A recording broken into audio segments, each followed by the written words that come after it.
So ఈ హైడ్రా కూల్చివేతల నేపథ్యంలో కూడా మిమ్మల్ని అప్రోచ్ అయ్యి ఇప్పుడు కొనాలి అనుకునే వాళ్ళు ధైర్యం చేయొచ్చు అంటారా?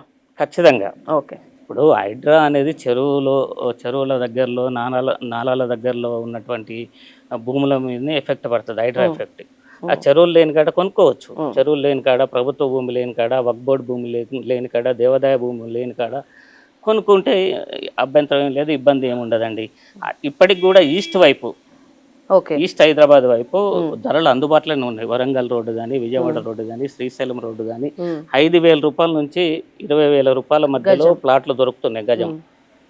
అట్లాగే ఇల్లు కూడా మీకు 65 లక్షల నుంచి 1,50,00,000 వరకు ఇల్లు దొరుకుతాయి నివాసాలు. అద్భుతమైన విషయం చెప్పిండ్రు. ఈ ఏరియాలో ఖచ్చితంగా రాబోయే 2-3 సంవత్సరాల్లో రేట్లు రెట్టింపే అవకాశం ఉంది. ఓకే. ఇప్పుడు ఈస్ట్ హైదరాబాద్ అనేది ఇంకా పూర్తిగా డెవలప్ కాలేదు. వెస్ట్ హైదరాబాద్ మాత్రం విపరీతమైనటువంటి డెవలప్ అయింది. ఖచ్చితంగా ఉంటుందండి. వెస్ట్ హైదరాబాద్ మనం ఊహించలేదు. ఎందుకు పనికిరాని భూములుగా, చిలకలుగా లేదా పంటకు నోచుకొని భూములుగా ఉండిపోయినటువంటి ఇవాళ 2 లక్షల రూపాయల గజం, 3 లక్షల రూపాయల గజం అయింది. అయితే ఇప్పటికి కూడా మనం బీబీ నగర్ వరకు కొనుక్కోవచ్చు. ఇటు వరంగల్ హైవే. అయితే విజయవాడ రోడ్ లో కూడా అబ్దుల్లాపూర్ మెట్టి వరకు కూడా కొనుక్కుంటే విత్ ఇన్ ద 2-3 years లో మన పెట్టుబడులు రెట్టింపయ్యే అవకాశం ఉంది. కాకుంటే కొనే ముందు అది ప్రభుత్వ భూమి, ప్రైవేటు భూమి అనేది చూసుకోవటం చాలా అవసరం. ఎందుకంటే లక్షలు పెట్టి మనం కొంటున్నాం కాబట్టి ఆ ప్రాపర్టీ ఎలాంటి కిరికిరిలో కానీ, కోర్టు కేసుల్లో కానీ లేదని చెప్పి తెలుసుకోవటము. చాలామంది ఇంకా కొంతమంది ఏం చేస్తారంటే ఆ పేపర్లు తీసుకుపోయి అడ్వకేట్ గారికి ఇస్తారు. అవును. అడ్వకేట్కు తెలియని సమస్యలు కూడా అటు ఉంటాయి పొజిషన్లో. ఓకే. ఇప్పుడు ఇది ఈ పర్వతపూర్ అంటారు దీన్ని. ఈ ఏరియాలో సాయిప్రియ నగర్ అని ఉంది. ఈ సాయిప్రియ నగర్లో ప్రభుత్వ భూమిలో ప్రైవేట్ సర్వే నెంబర్ వేసి అమ్మేశారు. 1995లో అమ్మేశారు. అయితే సర్వే నెంబర్ల ప్రకారము అడ్వకేట్ గారు ఏం చేస్తారు, ఇవన్నీ కరెక్టే, మీరు కొనొచ్చు అని చెప్తారు. యాజ్ పర్ డాక్యుమెంట్స్ క్లియర్గా ఉంటుంది. అడ్వకేట్ గారు అంతవరకు చెప్పగలుగుతాడు లీగల్గా. కానీ పొజిషన్ ప్రభుత్వ భూమిలో ఉంది. అది అడ్వకేట్ కి తెలిసే అవకాశం కూడా తక్కువే. తెలియదు కదా, ఎట్లా తెలుస్తుంది? పొజిషన్ ప్రభుత్వ భూమిలో ఉంది.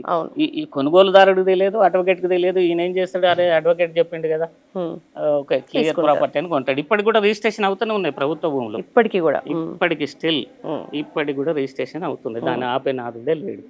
కాబట్టి రియల్ ఎస్టేట్, ఒక ప్రాపర్టీ కొనేటప్పుడు 4 రియల్ ఎస్టేట్ వ్యాపారాలను విచారించాలి, రెవెన్యూ డిపార్ట్మెంట్ని విచారించాలి, ఇరిగేషన్ డిపార్ట్మెంట్ని విచారించాలి, వక్ఫ్ బోర్డును కూడా విచారించాల్సినటువంటి అవసరం ఉంది. అట్లా విచారించి మనం కొనటం అనేది సరైనటువంటి పద్ధతి. లేకుంటే ఏదో గుడ్డిగా ఎవరినో ఒకరిని నమ్మి మనం కొంటే మోసపోయే అవకాశాలు ఉంటాయి. జీవితకాలం కష్టపడ్డటువంటి సొమ్ము మట్టిపాలు చేసినట్లు అవుతుంది. మీరు ఎవరైతే ఇక ముందు కూడా కొనాలి అనుకునే వాళ్ళకి చిన్నపాటి ధైర్యం ఇచ్చిండ్రు ఈరోజు, అట్లనే ఒక 2 సలహాలు ఇవ్వమంటే హైడ్రాకి సంబంధించి, అది మంచి ఉద్దేశమే అయినప్పుడు, ఇది ఇట్లాగే కొనసాగిస్తే ఇక ముందైనా చెరువులు కాపాడబడతాయి అనుకున్నప్పుడు ఆ సలహాలు ఎలాంటివి? నేను అదే చెప్తున్నాను. ఇప్పుడు హైడ్రాకు చట్టబద్ధత తీసుకొచ్చింది ప్రభుత్వం, బాగానే ఉంది. ఈ ప్రభుత్వం ఇంకో 4 సంవత్సరాలు అయితే వెళ్ళిపోతుంది.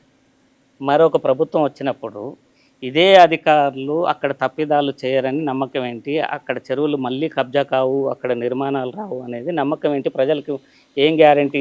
చట్టంలో కరెక్ట్గా మార్పులు చేస్తే అవుతుందంటారా? ప్రతిదీ చట్టం చేసినప్పుడు అక్కడ మార్పులు వస్తాయి. అంటే ఇప్పటికైనా ఈ ప్రభుత్వం ఆ చెరువుల చుట్టూ బఫర్ జోన్ వరకు ఇది ఇక్కడ నిర్మాణాలు చేయకూడదు అనేది బోర్డులు పెట్టడమే కాకుండా ఆ మ్యాప్లు రిజిస్ట్రేషన్ డిపార్ట్మెంట్కు, మున్సిపల్ డిపార్ట్మెంట్కు, అట్లాగే రెవెన్యూ డిపార్ట్మెంట్కు ప్రతి చెరువు యొక్క మ్యాప్ ఇస్తే ఆ ప్లేసు ఆ చెరువులోకి రావట్లేదు, బఫర్ జోన్లకు, ఎఫ్టీఎల్లోకి రావట్లేదని తెలిసినప్పుడు మాత్రం అక్కడ కొనుగోలుదారుడు కొనకుండా ఉంటాడు. భవిష్యత్తులో చెరువులు కబ్జా కాకుండా ఉంటాయి. అట్లాంటి నిర్ణయం ఏం తీసుకోవట్లేదు. ఏదో గుడ్డెద్దు చేల్లో పడ్డట్టుగా, లేచింది లేడికి పరిగన్నట్టుగా ఉరికి పోయి వీళ్ళు కూలగొట్టడం చాలా దారుణమైనటువంటి విషయం. ఇది చాలా అన్యాయం. ఇది చరిత్ర వీళ్ళని క్షమించదు. ఆఫ్కోర్స్ ఈయన రంగనాథ్ గారు నిజాయితీపరుడైనటువంటి అధికారే కావచ్చు, కానీ ఒక కీలు బొమ్మలాగా వ్యవహరిస్తున్నాడు. ప్రభుత్వం చేతిలో ఆయన ఒక కీలు బొమ్మ. ఆయన ఆ కీ ఎట్టిచ్చి వదిలిపెడితే అటు వెళ్తున్నట్టుగా కనిపిస్తుంది. నిజంగా పేద ప్రజలే ఇంత ఎఫెక్ట్ అవుతున్నప్పుడు మీరు ఇందాక అన్నట్లు నెక్స్ట్ గవర్నమెంట్లో వీళ్ళు వచ్చే అవకాశం కూడా తక్కువే కదా. అవును. మరి ఎందుకు ఇట్లా చేస్తున్నారని మీ అవగాహన ప్రకారం ఎందుకు ఇట్లా చేస్తున్నారు? అంటే దానికి రకరకాల కారణాలు ఉంటాయి అని ప్రజలు భావిస్తున్నారు. ఏంటంటే కొంతమంది ఇండ్లు బెదిరించి కూలగొడితే కొంతమంది సంపన్నులు లేతే మాజీ ఎమ్మెల్యేలు మంత్రులు వాళ్ళ భవనాలు కూలకుండా కొంత ఏమన్నా వీళ్ళకి ముడుపులు ఇస్తారనే ఉద్దేశం ఉండొచ్చు. లేకపోతే ప్రభుత్వం ఇప్పుడు ఏర్పడ్డ ప్రభుత్వం ఎలక్షన్స్కి ముందు ఏవైతే ప్రజలకు హామీలు ఇచ్చిరో హామీలను నెరవేర్చడం కుదరటం లేదు కాబట్టి, అంటే ప్రజల మైండ్ని డైవర్ట్ చేయడానికి కూడా ఈ హైడ్రాని తీసుకురావచ్చు. హైడ్రా వచ్చిన తర్వాత అసలు మరో విషయం పైన చర్చనే లేదు. ప్రజల్లో మీడియా మొత్తం హైడ్రా గురించి చర్చిస్తుంది, ప్రజలు మొత్తం హైడ్రా గురించి హైడ్రా వైపు దృష్టి మళ్లించారు. ఈ ప్రభుత్వం ఇస్తున్నటువంటి 6 గ్యారెంటీల గురించి ఈ రోజు ఎవరు మాట్లాడలేనటువంటి పరిస్థితి ఉంది. ఇది ఒక రాజకీయ స్టంట్ అంట. ఇది ఒక రాజకీయ స్టంట్, ఇది ఒక షో. ఈ ప్రభుత్వము హైడ్రాని ముందు పెట్టి ఒక షో చేస్తుంది, ప్రజల్ని మైమరిపిస్తుంది, హైడ్రా చుట్టూ ప్రజల్ని తిప్పుతుంది.